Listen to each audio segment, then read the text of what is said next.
Doctor Panun Buddha की जीवन यात्रा, सत्य और ज्ञान का मार्ग। डहान, प्रारंभिक हुक। रात का समय था। गहरी नींद में एक अजीब सपना देखने के बाद सिद्धार्थ, जो आगे चलकर गौतम बुद्ध बने, अचानक जाग उठते हैं। उनके माथे पर पसीना था और उनके चेहरे पर चिंता की लकीरें थीं। उन्होंने सपने में एक विशाल द्वार देखा, जो ज्ञान के रहस्य को छुपाए हुए था। उस द्वार के पास खड़े होकर एक वृद्ध साधु ने उनसे कहा, तुम्हारा जीवन एक विशेष उद्देश्य के लिए है। इसे पाने के लिए तुम्हें सत्य और ज्ञान की यात्रा पर निकलना होगा। सपना ऐसा था कि सिद्धार्थ पूरी तरह से व्याकुल हो उठे। क्या यह सपना मात्र कल्पना थी, या उनके जीवन की किसी बड़ी सच्चाई का संकेत? इसी प्रश्न ने उन्हें एक लंबी यात्रा पर जाने के लिए प्रेरित किया, जो उन्हें एक नई दिशा की ओर ले जाएगी। आरावण कहानी की शुरुआत। सिद्धार्थ का द्वार की खोज राजसी सुख सुविधाओं के बीच रहते हुए भी हमेशा किसी अधूरी खोज में लगे रहते थे। उनके पास सभी भौतिक सुख सुविधाएं थीं, लेकिन उनका मन शांति से खाली था। सपना देखने के बाद उनके मन में एक अजीब सी बेचैनी जाग उठी।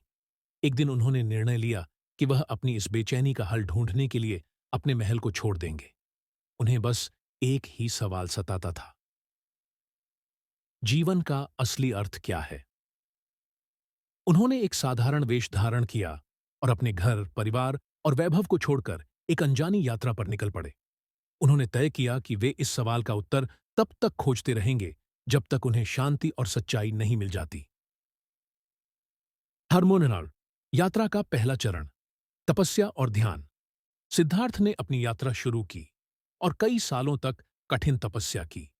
वे वन, पर्वत और गुफाओं में जाकर ध्यान में लीन हो गए।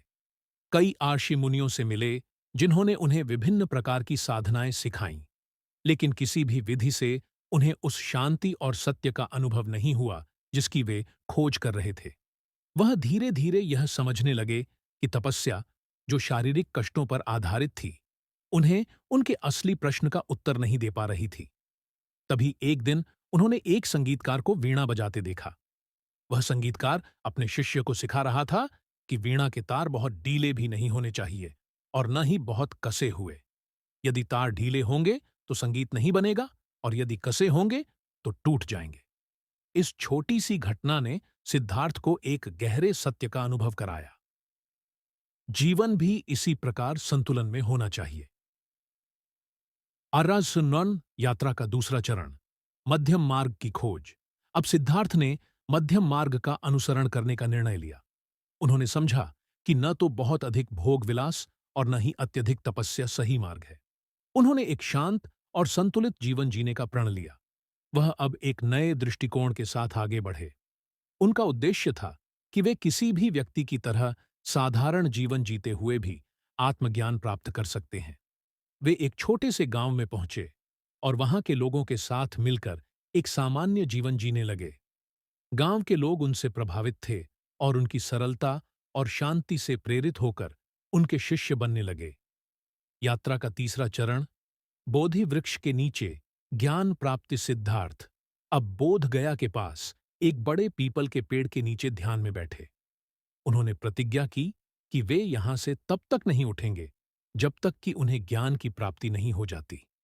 उन्होंने कई दिनों तक ध्यान किया और गहरी साधना में लीन हो गए। उनके मन में कई सवाल उठे, कई भ्रम आए, लेकिन वह अडिग रहे। इस दौरान उन्होंने अपने भीतर के अंधकार और अज्ञान को देखा, अपने सभी भय, मोह और अहंकार का सामना किया। धीरे धीरे वह सभी सांसारिक बंधनों से मुक्त हो गए। एक सुबह सूरज की पहली किरण के साथ उन्हें आत्मज्ञान की प्राप्ति हुई। उन्होंने समझ लिया कि जीवन का सच्चा अर्थ क्या है। सिद्धार्थ अब गौतम बुद्ध बन चुके थे। रहस्योद्घाटन, ज्ञान की चार आर्य सत्य। ज्ञान प्राप्ति के बाद बुद्ध ने पाया कि जीवन में दुख का कारण हमारी इच्छाएं हैं। उन्होंने चार आर्य सत्य बताए, जो जीवन के रहस्य को समझने का मार्ग थे। एक, दुख का सत्य। जीवन में दुख है, यह सभी को अनुभव होता है। दो, दुख के कारण का सत्य। हमारे सभी दुखों का कारण हमारी तृष्णाएं और इच्छाएं हैं। तीन, दुख निरोध का सत्य। दुख को समाप्त किया जा सकता है, इसका अंत संभव है। फोर, दुख निरोध मार्ग का सत्य। दुख को समाप्त करने के लिए हमें अष्टांगिक मार्ग पर चलना चाहिए। बुद्ध का यह ज्ञान न केवल उन्हें शांति और सत्य का अनुभव कराता है, बल्कि उन्हें यह भी समझाता है कि जीवन की सबसे बड़ी संपत्ति हमारे भीतर की शांति और संतोष है। नोट कहानी का अंत और जीवन का महत्वपूर्ण सबक। गौतम बुद्ध की यह यात्रा केवल एक व्यक्ति की आत्मज्ञान की यात्रा नहीं थी, बल्कि यह पूरे संसार को शांति, सत्य और प्रेम का मार्ग दिखाने वाली यात्रा थी। उन्होंने अपने ज्ञान को अन्य लोगों के साथ बांटने का संकल्प लिया और मानवता को एक नया दृष्टिकोण दिया।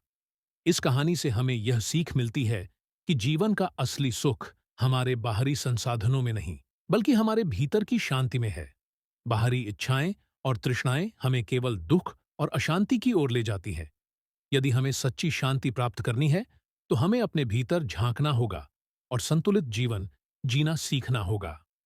अरमरर जीवन का पाठ। सच्चा सुख और शांति पाने के लिए हमें अपने भीतर की शांति को समझना होगा और संतुलित जीवन जीना सीखना होगा। इस प्रकार बुद्ध की यह यात्रा हमें यह सिखाती है कि जीवन में सुख की खोज बाहर नहीं, बल्कि हमारे भीतर ही है। यह रहस्यमयी और प्रेरणादायक कहानी आपके दर्शकों को अंत तक बांधे रखेगी और उन्हें जीवन के महत्वपूर्ण सबक सिखाएगी।